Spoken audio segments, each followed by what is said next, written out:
Pred kratkim sem bil na eni zelo zanimivi predstavitvi Continentala, ki nam je pokazala en tak poglobljen pogled v to, kako nastane ena takšna pnevmatika, guma po domače. Testa zavorne poti in hitrosti na spolzkem sem že pokazal, zelo zanimiva prispevka v prejšnjih oddajah, tako da si jo lahko še vedno pogledate. Tokrat me pa zanima, kako se vse skupaj začne. Jo, v laboratoriju, kje pa? Kar 13 jih je v velikem razvojnem centru, v katerem dela 2500 ljudi iz 54 držav sveta. Tukaj najprej preizkušajo različne zmesi, jih oblikujejo v male gume različnih oblik, ki jih potem tolčejo, raztegujejo, merijo drsnost, testirajo pri različnih temperaturah, šele na to pride do uporabe v pravi pnevmatiki. Sporedno se razvija dizajn, naredijo se skice in potem modeli na računalniku, različne vzorce, ki jih je treba videti tudi ob obrabi. Potem pa šele pride na vrsto izdelava orodja, vulkanizacija in pravo testiranje ta pravih gum.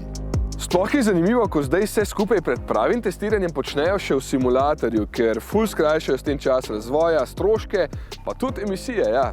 Ampak najbolj zanimiv del je bil pa tale. Stavbi, kjer poteka prav posebno testiranje, rečejo AIBA. To je kratica in pomeni v prevodu avtomatiziran notranji analizator zavorne poti.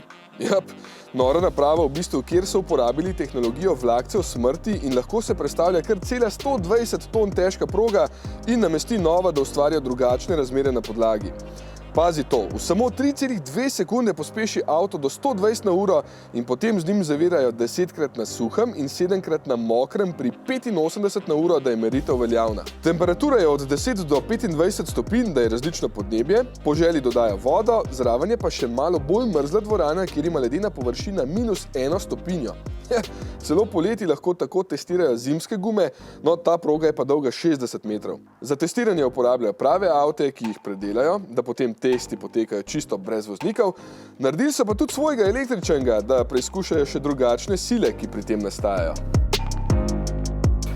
Jep, gume niso hec, nenazadnje nas samo to drži s podlago. Vsa ta masa, vse te sile, ki delujejo v ovinkih, ko se vozimo počasi ali pa če divjamo, za vse to poskrbijo gume, da nas ne odnese s ceste. Ali pa, če niso dobre.